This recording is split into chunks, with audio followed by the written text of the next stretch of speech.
Lo distinto te ha encontrado. Esto es Infinita Podcast. Encuentra nuevos episodios cada semana. Suscríbete.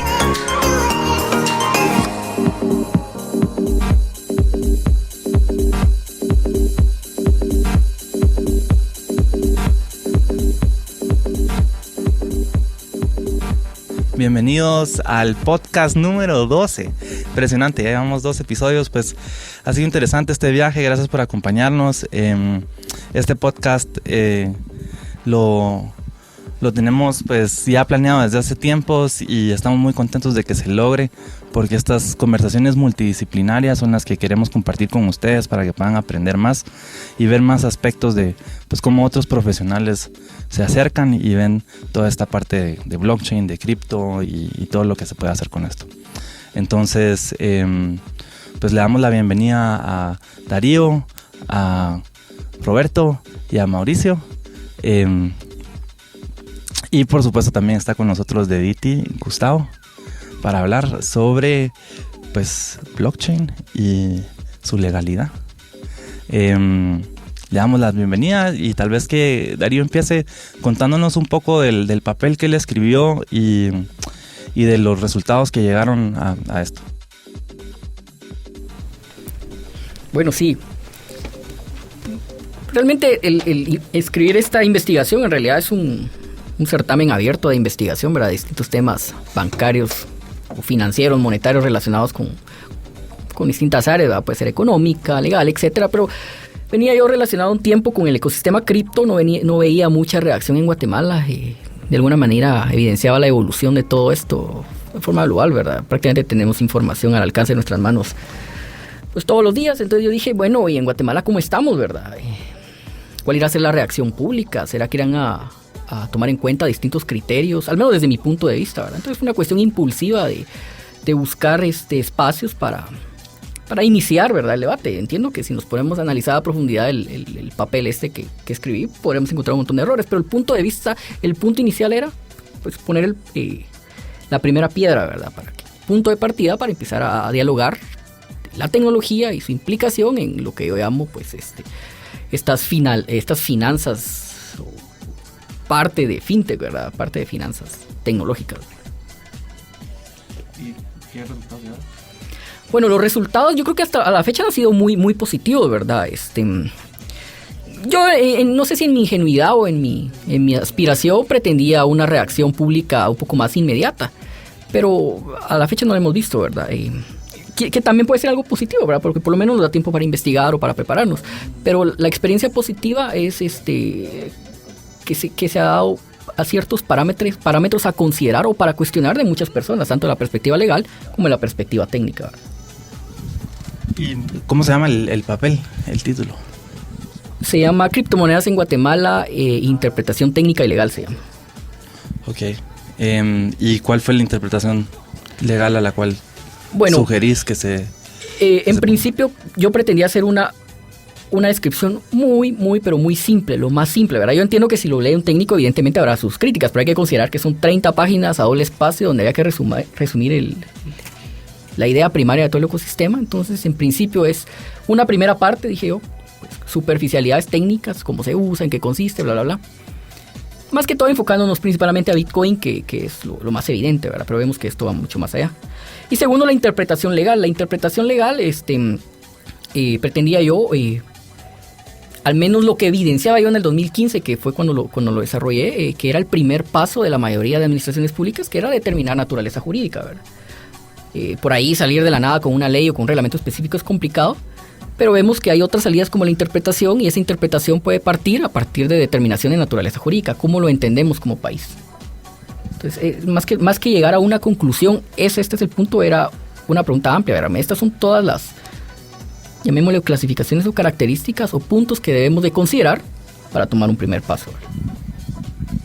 Según tus descubrimientos, ¿por qué actualmente en el 2019 no hemos visto una penetración de un producto que hable por Guatemala, por decirlo, un exchange ya consolidado o algún intercambio de activos digitales como ya instalado en el país?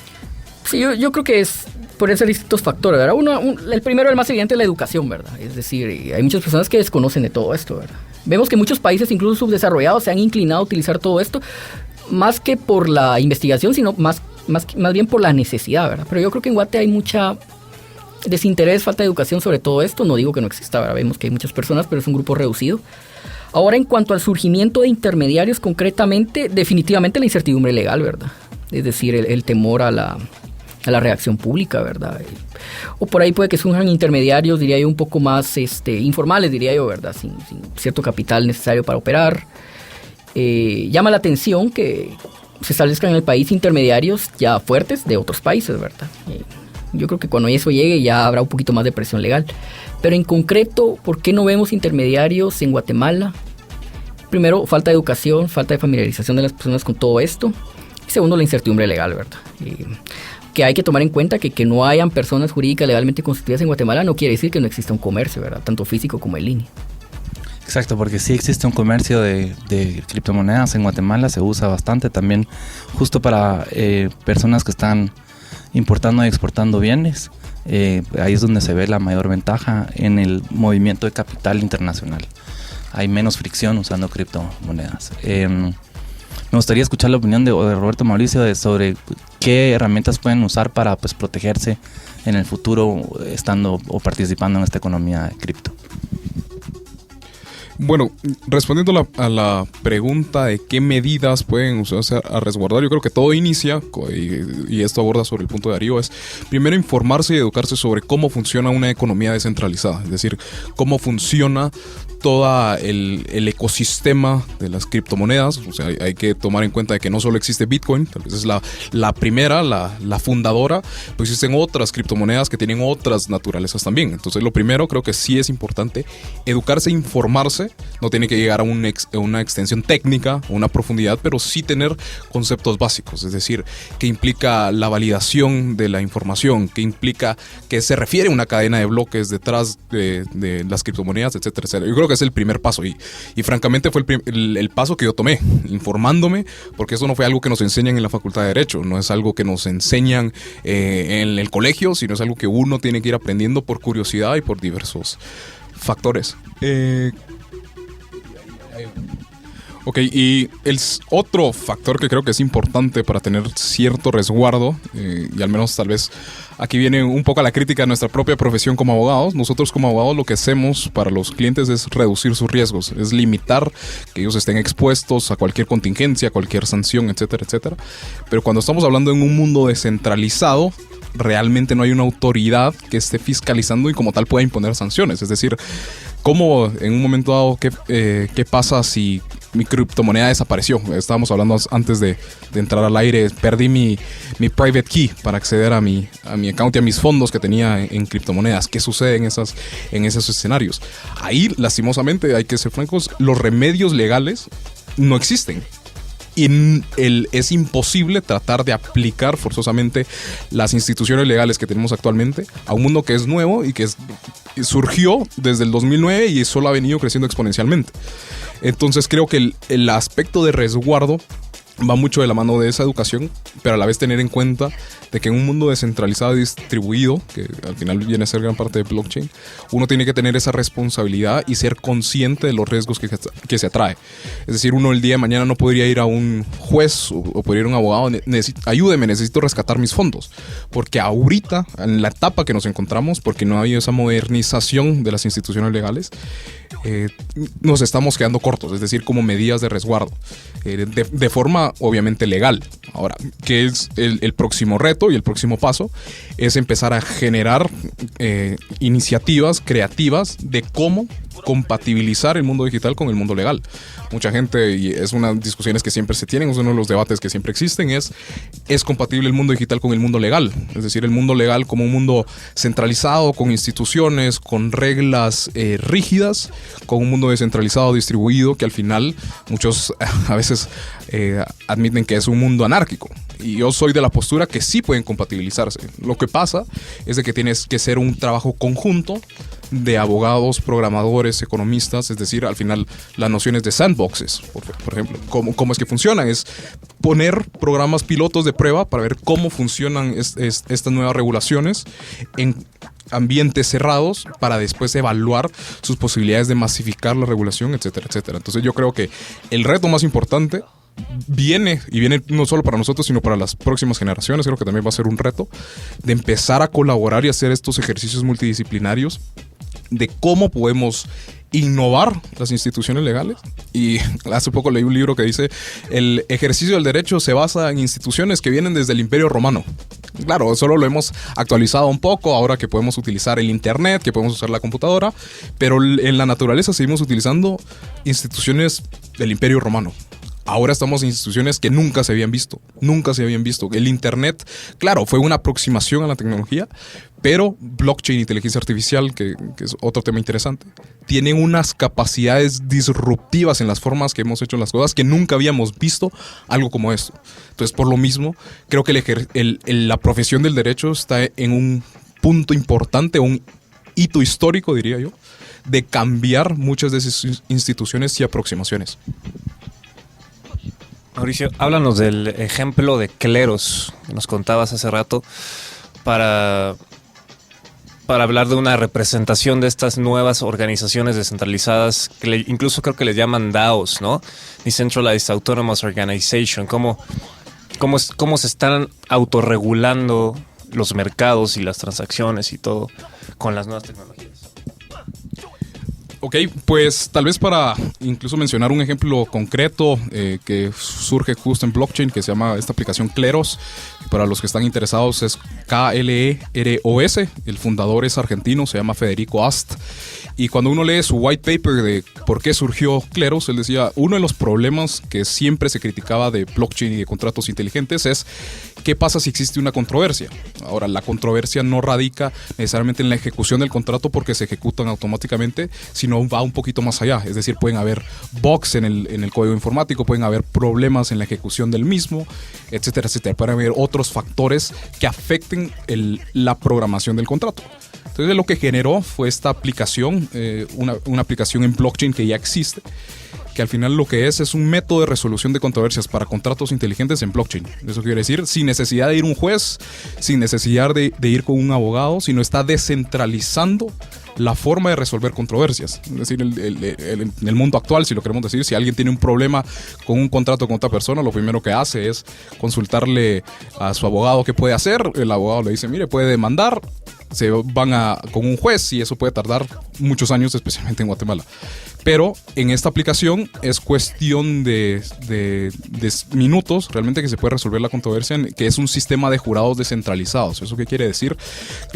Para no entrar tanto en tecnicismos, cualquier persona puede aplicar para ser jurado. Lo que tiene que comprar es un token que se llama Pinkanion, que al final se radica mucho en el sistema griego de jurados, de que ellos, los que podían servir como jurados, tenían esta acreditación en Grecia. Incluso la filosofía detrás de esta aplicación fue el sistema de jurados de la antigua Grecia. Entonces, al final, cuando se genera esa pool de jurados descentralizados y distribuidos, y al momento en el que surge una controversia, que obviamente las partes tuvieron que haber pactado previamente someterse a Kleros en caso de alguna controversia, el protocolo de Kleros, que está entrelazado con el contrato inteligente, funciona, que designa a los jurados, ya sean 3 o puede ser 1, dependiendo de lo que las partes hayan dispuesto. Y ahí viene la parte más importante de Kleros, que las partes mismas establecen cuáles pueden ser las soluciones a sus posibles problemas. Es decir, supongamos hay un problema de programación, y si se denota que el problema de programación deviene del programador de persona A, supongamos, entonces la consecuencia debería ser de que persona A sufre las consecuencias y persona B debería estar liberada de cualquier responsabilidad o de cualquier contingencia. Las mismas partes establecen las opciones que puede tener el jurado para elegir, y eso para mí me parece muy interesante, porque estamos limitando algo que existe, que es la discrecionalidad de la persona que juzga una controversia. Es decir, hoy en día tenemos a jueces que tienen las leyes a su alcance, sí, pero hay un aspecto de interpretación. ¿Hasta dónde llega la interpretación? No necesariamente el juez tiene la misma interpretación interpretación que yo tengo. Entonces lo que hace Kleros es justo limitar esa discrecionalidad y generar que las mismas partes sigan siendo las titulares de su contrato y de cómo resolver la controversia. Y como les digo, esto podemos profundizar mucho más, pero a los que están interesados en esto, sí los invito a leer el white paper. Incluso hay un artículo en Medium de Federico Ast que explica muy brevemente cómo funciona. A mí me parece muy bueno, pero para mí fue el primer ejemplo tangible, real y práctico que demuestra que cosas que en principio se catalogaban exclusivas de abogados y jueces ya se están generando de manera descentralizada y distribuida. Entonces creo que ya existen aplicaciones que están innovando y están rompiendo los paradigmas en el ejercicio de la profesión. Y nosotros como abogados, y hablo en general del gremio, más que tenerle miedo o decir esto nos está afectando nuestra alcancía, nos está afectando nuestro bolsillo, lo que tenemos que es aprender a cómo también innovar con base a esas plataformas que ya existen y cómo generar otras aplicaciones que también sean accesibles para nuestros propios medios. Por ejemplo, Kleros no necesariamente es la aplicación para todos, puede ser para cierto tipo de contratos inteligentes y para ciertos tipos de personas, pero podemos hacer algo similar para un enfoque, tal vez una idiosincrasia guatemalteca con algunos tintes distintos, con que la gente se sienta familiarizada. Entonces creo que eso es lo importante, pero ahí viene el punto principal, el trabajo multidisciplinario entre abogados, programadores, economistas, futuristas, etcétera, etcétera, para generar estos cambios paulatinos. Como una persona que no estoy tan metido en el tema de blockchain, sí estoy así como que la mente me va a estallar, pero cuando uno piensa en blockchain y todo lo que acaban de decir Mauricio, Darío, Esteban, uno está como que, bueno, entonces ¿qué es lo que sigue? Uno ni siquiera sabe ni por dónde agarrar la cuestión. Una práctica que he seguido es cuando uno como que no entiende, hay que ver como que un poco la historia, ¿va? Entonces, comparando un poco blockchain, lo que he logrado entender con la historia es, uno es cómo puede cómo puede algo que es de todos funcionar, qué certeza tenemos, y creo que sería de ver el ejemplo de Wikipedia. Al final del día es una cuestión que es entre todos y pues no deja de ser una buena enciclopedia. Todo depende mucho de los filtros y de los procesos que se tienen para obtener ciertas validaciones. Entonces, que existe una posibilidad de que blockchain sí funcione bien y que tal vez haya que perderle un poco de miedo, pues tenemos el antecedente de Wikipedia. Y otro punto que dijo Mauricio es cómo empatamos el mundo digital con el mundo real. Considero que hay un caso muy reciente y el término es cuando y le decían no me acuerdo bien el nombre del fundador de Uber, que es la combinación de bits y atoms, ¿verdad? Que es lo que hace Uber al final del día. Entonces, tal vez por ahí va el camino, tal vez por ahí está la luz en qué es lo que esto de blockchain se puede ir convirtiendo, ¿verdad? Tal vez no casarse uno con una idea, es algo que está evolucionando. Me parece muy interesante el tema de que hacemos una disrupción tan fuerte, de que hay un cambio de instituciones. Pues sería de ver, o sea, me parece muy, muy interesante. Las instituciones romanas sí son antiguas y todo, pero duraron muchísimo, muchísimo tiempo y permitieron tener un imperio súper vasto, con leyes que sí funcionaban. Pero no hay que tener miedo de casarse con el pasado, sino que vivimos en tiempos emocionantes, por lo visto. Yo creo que históricamente tenemos el privilegio de vivir ahorita en una nueva era donde, si nos damos cuenta, tenemos la posibilidad de cambiar la actualidad, porque el futuro realmente se construye hoy. El futuro se construye hoy y no mañana, y eso siempre hay que entenderlo, y hay que liderar con el ejemplo, y la mejor manera de liderar es haciendo cosas y empujando y innovando. Entonces, pues en este momento también estamos pues en un punto interesante, porque ya hay un mercado de este mundo digital que se está usando. O sea, hay 180 billones de dólares adentro de la criptoeconomía que se está moviendo el día de hoy, y es transparente para todos para verlo. Hay un registro de las personas, o bueno, no las personas, pero hay un registro de cuentas que tienen todos estos valores y que los mueven, y cualquier persona puede, sin preguntarle a nadie, entrar y pues interactuar con este ecosistema digital. Lo interesante es que también este ecosistema digital pues lleva, y ahorita está iniciando a pasar todo esto de code is law. Entonces el código es la ley. ¿Cómo estamos interactuando entonces de que el código es la ley? Y lo que estaba diciendo Mauricio, de cómo podemos entonces, si escribimos un código en un ecosistema digital inmutable y perenne, ¿cómo lo vamos a cambiar? Porque pues los mismos atributos de este ecosistema es que no puedes cambiar nada. Y creo que eso inicia en cómo estamos trabajando el día de hoy legalmente con solo firmas digitales. ¿Cuál es la validez de una firma digital en tu jurisdicción, por ejemplo? ¿Quién dicta de que vos puedas firmar con un botón y decir este contrato lo estoy firmando yo y ahora es legal? Empieza también con la parte de cómo puedes tener acceso a contratos básicos que estás usando en tu día a día, porque como sociedad crecemos, como economía crecemos, entonces uno tiene que tener las herramientas para poder desarrollar y empujar esto de manera más fácil. En Guatemala en este momento es muy complicado, la realidad es que es muy complicado. Hacer una SA es caro, te salen en total como unos 20,000 quetzales que tenés que poner entre las cuentas y todas las cosas que tenés que tener. Después, adicional, trata de declarar bancarrota. Te sale más caro que hacer la misma empresa. Entonces, ¿por qué es esto? ¿Por qué tenemos estas cosas que nos están frenando a nosotros en nuestro desarrollo y que no nos están permitiendo, pues, bueno, sí nos están permitiendo, pero nos pudieran permitir con más facilidad traer más desarrollo a nuestra sociedad? Entonces, tal vez, Roberto, si pudieras compartir un poquito del emprendimiento y lo que estás haciendo ahora para facilitar esta digitación de contratos.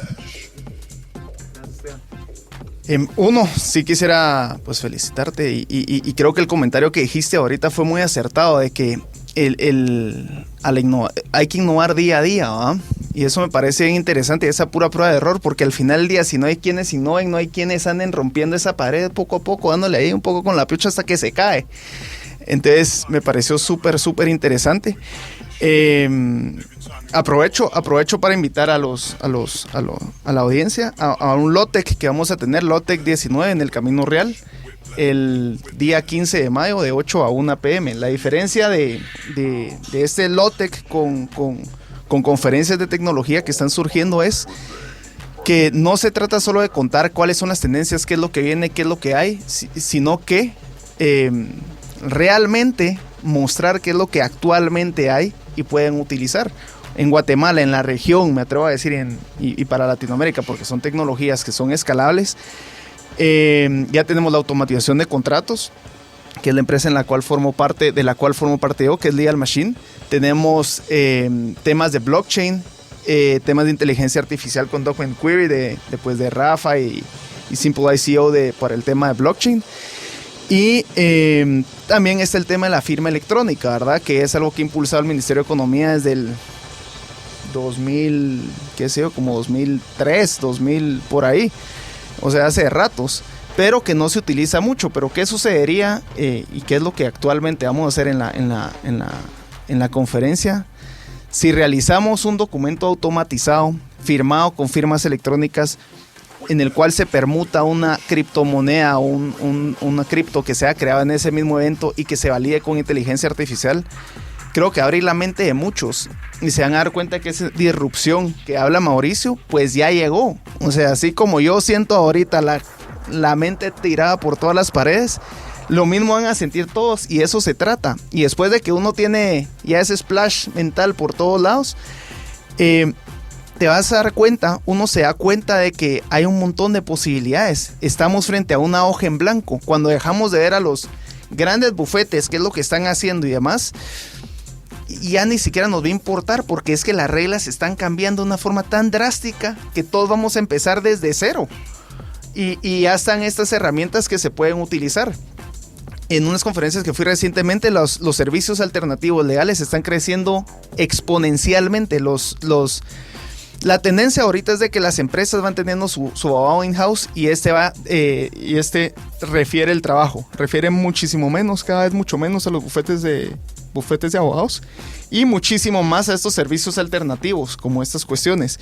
Entonces, invitarlos al LOTEC creo que les va a deslumbrar o va a ser algo, no les digo tampoco impactante, pero sí es algo que uno dice, sí estamos frente a una irrupción que ya llegó, ¿verdad? Y es muy emocionante. Hay un dicho que dice que para aprender a pescar no hay que ver qué es lo que hace el pescador. No hay que pensar como un pescador, hay que pensar como el pescado. Y entonces, si pensamos como el pescado, ya ni siquiera vamos a estar viendo el pescador y vamos a ver de que ahora el tipo de pesca es otro totalmente, ya no importa lo que estén haciendo los demás. Entonces es un mundo lleno de posibilidades, lleno de esperanza y vivimos en tiempos muy emocionantes, a pesar de que digan sí, que la economía, que aquí, que allá, que no se puede, que eso, aquello. Estamos en tiempos súper emocionantes. O sea, no hay, ¿cómo es? No hay, a mí me han dicho a toda buena crisis hay que sacarle un buen provecho. Y yo creo que ese puede ser nuestro provecho. Y pues nada, entonces invitarlos y estoy muy contento de aprender tanto en este podcast. Legal Machine.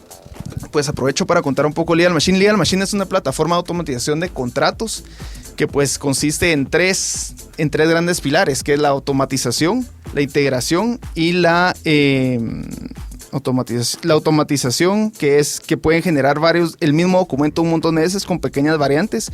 La integración, que pueden seleccionar sus cláusulas como que si fuera una receta de cocina, que ustedes dicen esta cláusula sí, esta cláusula no, con un simple clic, ya no tienen que estar con, ¿dónde está esta cláusula y demás? Y la tercera característica es de incorporación o que es completo el documento, en el sentido de que muchas veces sucede que vamos con el abogado, nos da la escritura pública, pero se le olvida darnos las acciones, los libros de registro de accionistas. Con esta plataforma le permite a los usuarios obtener todos los documentos y disminuyendo los errores considerablemente. ¿En qué consiste? ¿A qué responde? ¿A qué necesidad responde? Los servicios legales tienen tres grandes pilares. Es el servicio, el producto y la estrategia. Legal Machine y el mundo ya ve muchos productos legales como un commodity. Legal Machine es esa máquina que les va a permitir sacar sus documentos legales como lo que son muchas veces un commodity, ¿verdad? Tomando en cuenta siempre la estrategia, porque les permite seleccionar las cláusulas, ¿verdad?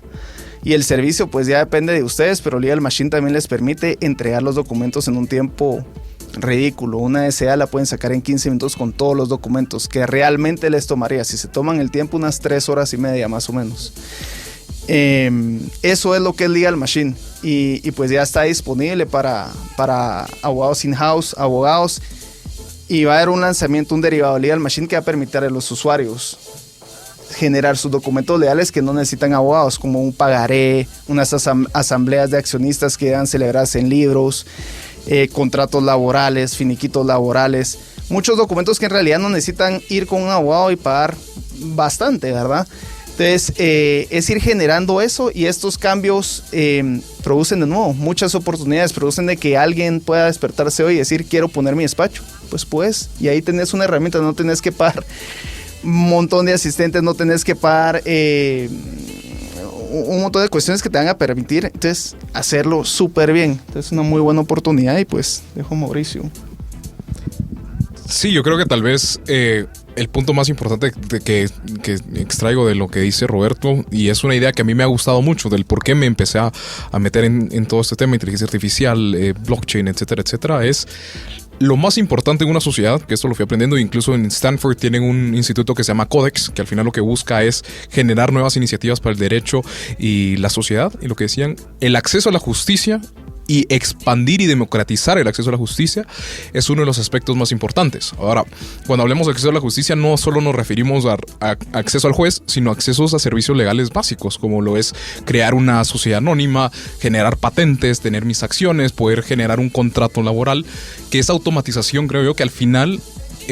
aquí Roberto está apuntalando bien sus flechas, porque es el futuro de la profesión, y por más de que no lo queramos aceptar, todos los que escriben en este mundo, que son abogados pero también tienen el conocimiento tecnológico, lo que dicen es: la tecnología lo que nos va a ayudar es a masificar y automatizar muchas cosas que antes el abogado lo tenía que hacer.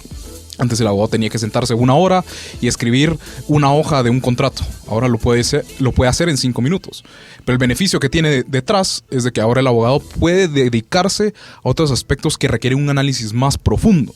van a poderse evaluar nuevas instituciones, nuevas figuras, nuevos conceptos, que ahora tenemos un tiempo adicional para dedicarle a aspectos más sustantivos. Entonces yo sí creo, y eso para mí es solo cuestión de tiempo, de que el ejercicio del derecho en Guatemala y en cualquier país del mundo va a ser una cuestión más automatizada. Claro, no quiero llegar al extremo como mucha gente lo pinta, que en el 2050 vamos a tener jueces de inteligencia artificial, que incluso ya hay proyectos que están generando resolución de controversias pequeñas, de pequeños montos con inteligencia artificial. Vamos a llegar.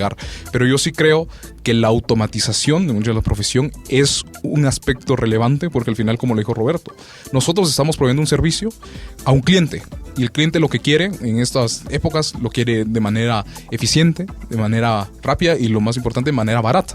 Entonces creo que automatizarlo genera ese producto y al final legitimiza de cierta manera la profesión del derecho y le da aún más credibilidad a la tecnología.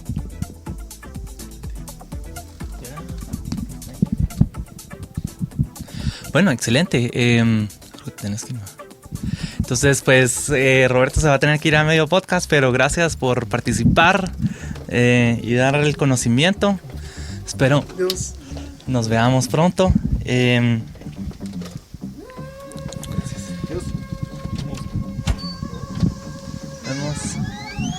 Bueno, entonces seguimos acá. Creo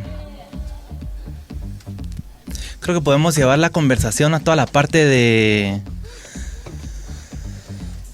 de lo que es en este momento los requerimientos o bueno, no.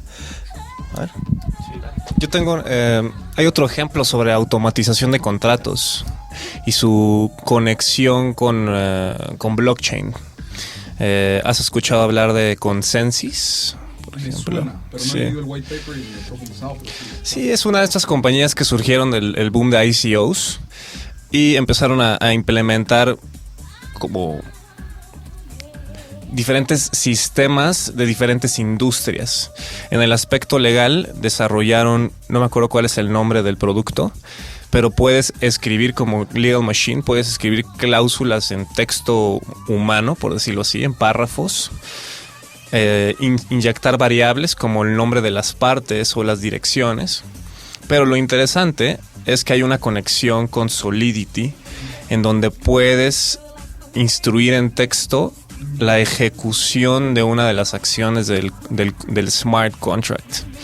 Eso me pareció muy interesante y se conecta con Legal Machine en cierto aspecto, ¿no? Si decidieran llevarlo a ese siguiente nivel.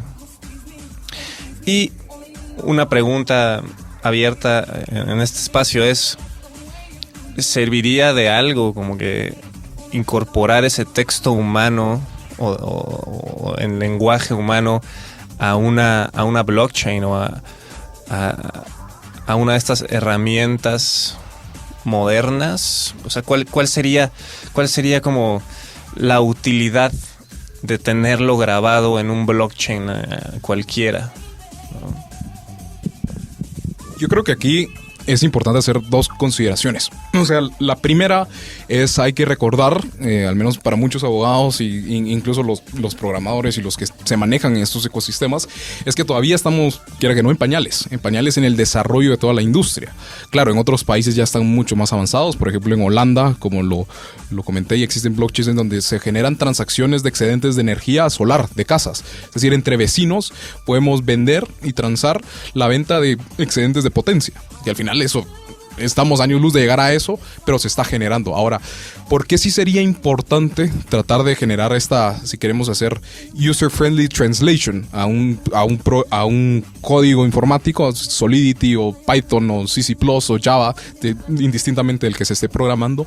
Es para que la democratización en el uso de las tecnologías aumente. Es decir, ahorita, quiera que no, si alguien quiere programar un contrato inteligente, tiene que conocer Solidity, al menos si uno utiliza Ethereum o otro tipo de lenguaje de programación, que al final, como cualquier otro lenguaje, tiene su aspecto de conocimiento y tiene su tiempo para conocerlo, para comprenderlo, porque al final no se funciona con verbos, sujetos y predicados, sino funciona con funciones, o sea, if functions. Si esto pasa, la consecuencia es esta. Incluso yo recuerdo cuando la primera vez que me pidieron en en una clase de mi maestría programar mi primer contrato inteligente. Yo sufrí escribiendo mis primeras 3 líneas de código. Y yo dije, cuando se genere esa aplicación que puede hacer esa traducción del lenguaje natural al lenguaje informático, lo que se va a generar es que va a aumentar la democratización en el uso de la tecnología, porque la gente se va a sentir más familiarizada. Al final, claro, la razón por la que me gusta colaborar con programadores es porque ellos tienen su nivel de expertise, su nivel de conocimiento, y yo tengo el mío. Pero eventualmente me gustaría también ser capaz de que con lenguaje natural puedo programar contratos inteligentes. Entonces creo que eso va a ir progresando, porque el ecosistema y el mundo digital se va a dar dando cuenta que al final no solo es de dedicarlo exclusivamente en términos informáticos, sino para aumentar su uso, para que realmente tenga un impacto masivo, es llevarlo a lo que el usuario del día a día conoce, es decir, su lenguaje natural. Y yo se lo digo a la gente, es si el día de mañana nosotros queremos, incluso en Guatemala, siendo muy francos, incluso no todos tienen el acceso al lenguaje español. Hay gente que todavía ni siquiera conoce el lenguaje español. Y si encima de eso les queremos enseñar cómo programar en Solidity, pero yo sí creo que eso es un aspecto muy relevante para masificar el uso de contratos inteligentes. Y tal vez respondiendo la segunda pregunta o el segundo complemento de la pregunta, yo sí creo que los contratos inteligentes van a ser necesarios, pero cuando las instituciones y el uso del mismo haya madurado. Es decir, ahorita no estamos en una etapa, al menos en Guatemala, en otros países ya lo están, en donde podamos digitalizar activos, en donde podamos digitalizar títulos de propiedad o digitalizar títulos valores. Todavía no hemos llegado a esa etapa, pero cuando lleguemos, que eso obviamente requiere ese complemento legal que habíamos hablado previamente, creo que sí va a ser necesario, o al menos la gente le va a gustar la idea de un contrato inteligente por esa ejecución automatizada, reducción de costos, sin necesidad de ir con un abogado. Entonces sí creo que para eso está apuntalando también. ¿Hasta qué punto un abogado, mencionaba la relación entre un abogado y un programador, por ejemplo, como para empezar a hablar este lenguaje, en donde el programador tiene este nivel de expertise, ¿no? ¿Hasta qué punto un abogado debería aprender a programar para no quedarse atrás? Porque se me ocurre la idea que un programador, si a lo mejor no le cae bien el abogado o identifica una forma de darle la vuelta, el abogado pues de pronto, como no sabe el lenguaje, el smart contract, pues se puede ver engañado, ¿no? De alguna manera. Entonces, o en el ejemplo de Kleros, por ejemplo, ya necesita ser un abogado necesariamente para poder participar en esta red, porque ahí entra como el sentido común de la situación, ¿no? Pero no necesitas un título de derecho. Entonces, ¿de qué forma se tiene que preparar un abogado contemporáneo para no quedarse atrás? Yo creo que pueden haber diferentes niveles de profundizar en qué tanto conocimiento queremos adquirir sobre esta industria. Yo, por ejemplo, a mí me ha gustado mucho el aspecto técnico. Me ha gustado mucho aprender cómo programar, cómo funcionan, cómo realmente se puede leer el lenguaje. A mí me gustó, obviamente. Me costó mucho, y incluso recuerdo cuando este primer ejercicio que nos asignaron, lo primero que hice es necesitar un libro sencillo de blockchain para entender los conceptos básicos. Sobre eso ya fui construyendo y ya fui entendiendo un poco más, y después ya le ve un poco de cómo programar, cómo son las funciones, etcétera, etcétera. Pero yo creo que dependerá de cada persona. Lo que sí creo que va a ser necesario, al menos para un abogado contemporáneo que desee incorporarse en esta rama, que al final se va a generar una nueva industria, así como está la industria cafetalera, la industria financiera, se va a generar una industria tecnológica. Creo que sí es necesario al menos tener conocimientos básicos de algunas funciones, no de todas, pero al menos tener conocimiento de cómo funciona un contrato inteligente, cómo se lee el código, qué significa cada línea de código, cuál es la diferencia entre tener esta función sobre otra función, cuáles son las variables que pueden existir en el contrato, que al final yo lo conceptualicé mucho como abogado. Las funciones de programación son como condiciones que agregamos en un contrato. Es decir, si pasa X, el resultado debe ser Y. Ahora, si pasa A, el resultado debe ser B. Entonces, realmente es un lenguaje que, quiera que no, en su esencia tiene lo mismo. Claro, es un lenguaje distinto, pero sí creo que va a ser necesario tener un conocimiento básico, y va a ser ciertas personas que van a profundizar aún más, pero eso dependerá de la pasión que uno tenga, creo yo, dependerá del interés. Creo que no cualquiera se casa con estas ideas de la nada. A mí incluso para mí fue un cambio de cassette de la noche a la mañana. O sea, la persona que me daba esta clase de programación de contratos inteligentes era un abogado, y lo primero que dijo en su clase es: yo detesto ser abogado.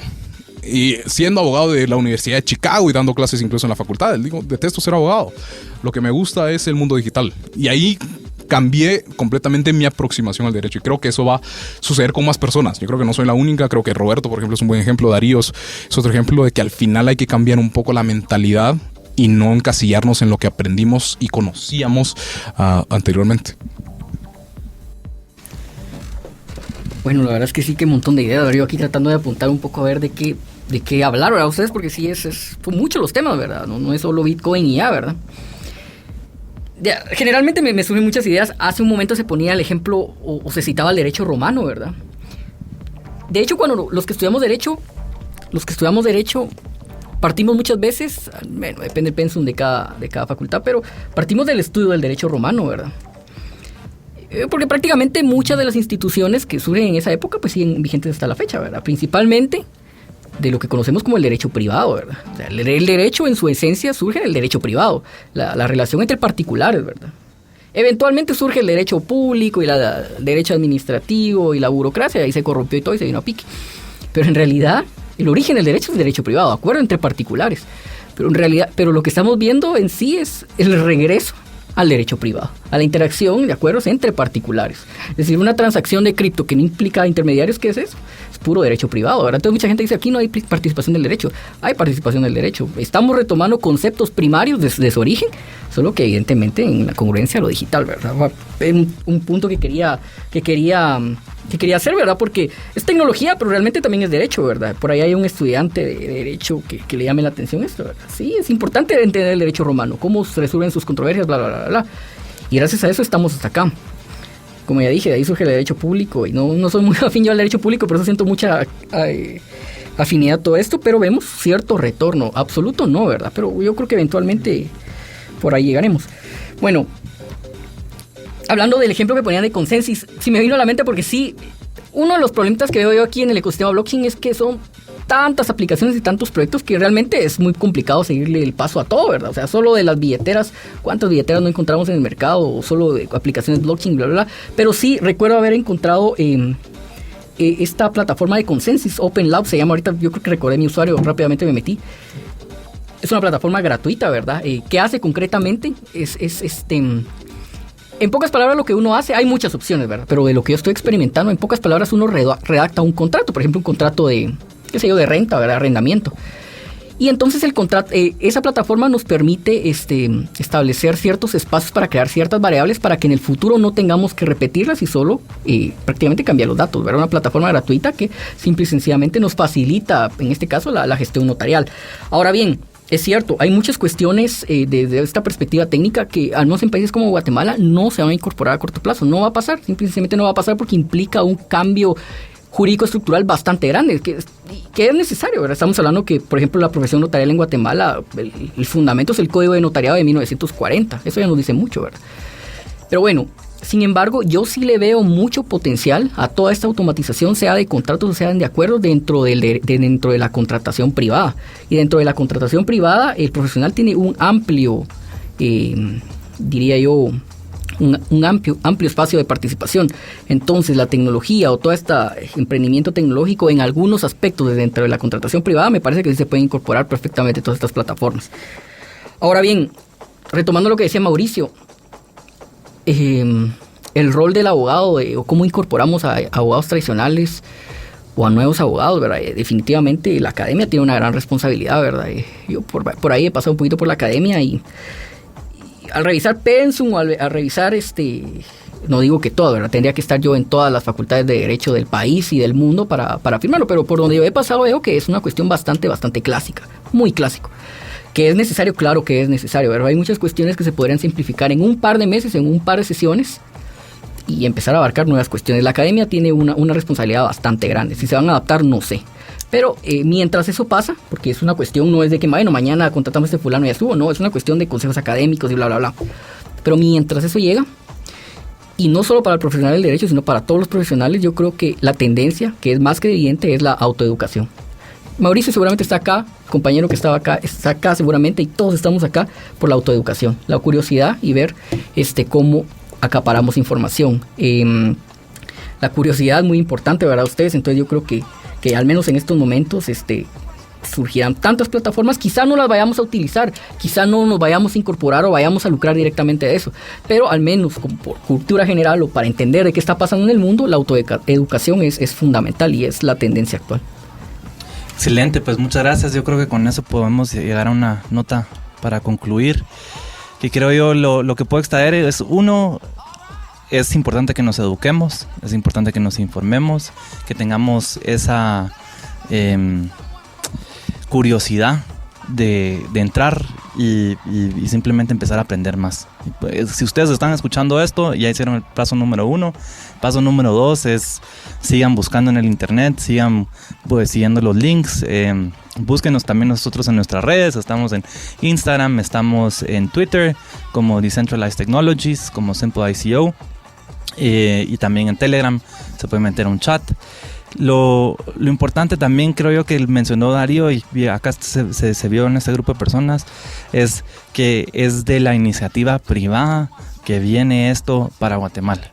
Nosotros no podemos esperar de nuestras instituciones, que en este momento pues tienen sus debilidades, a que nos enseñen el camino y cómo lo podemos hacer, sino nosotros como economía privada tenemos que empezar a aplicarlo, entenderlo, y así poder exigir esa misma transparencia y esa misma facilidad de ejecución de nuestras instituciones, porque pues Guatemala tiene mucho potencial, pero la corrupción es la que nos está frenando, y para combatir la corrupción se necesita certeza jurídica y transparencia en lo que se está haciendo, y son exactamente estas cosas que trae el blockchain consigo. Y pues quiero motivar a las personas que estén escuchando a que aprendan y que hablen con personas políticas que ustedes tengan cercanos sobre el tema, porque esto puede ser una solución a nuestra economía y a nuestra región. Entonces, muchas gracias por acompañarnos. Los invitamos al siguiente podcast, y cosas, bueno, tal vez de noticias. Tenemos el Volcano Summit que viene en 2 semanas, el 2 de mayo. No, perdón, el 4 de mayo, sábado 4 de mayo empieza el Volcano Summit. Ahí tendremos el Meetup en Antigua, en el Impact Hub de Blockchain. Los invitamos a que lleguen, va a ser un show and tell, va a estar súper interesante. Ahí estarán personas pues, ya de calibre internacional como Jeff Pulver, como Simon Chantry de Bit.com, que ellos pues ejecutaron la primer criptomoneda desde el Banco Central del Caribe. Eso es un primero en el mundo. Ellos trabajaron 7 años para lograr eso y lo acaban de publicar ahorita en febrero de este año. También tendremos a Mick Hagen. Mick Hagen es un americano de Utah que está fundando su propio blockchain. Está súper motivado, ha hecho tours alrededor del mundo trayendo a desarrolladores a su plataforma, y acaba de lanzar ya su primer ambiente en Mainnet hace 2 semanas, y tenemos pues de verdad la dicha de tenerlo acá, y él va a estar presentando en ese meetup. Y también tendremos un panel de blockchain que será el lunes durante el Volcano Summit, al cual los invito a que lleguen, escuchen y aprendan. Y bueno, y lote que mencionó Roberto, también ahí estaremos hablando 45 minutos ante varios abogados explicándoles qué es el blockchain y los principios básicos para que pues podamos seguir teniendo estas conversaciones. Entonces les damos las gracias y hasta la próxima.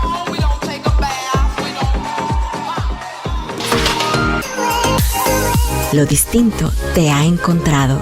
Esto es Infinita Podcast. Encuentra nuevos episodios cada semana. Suscríbete.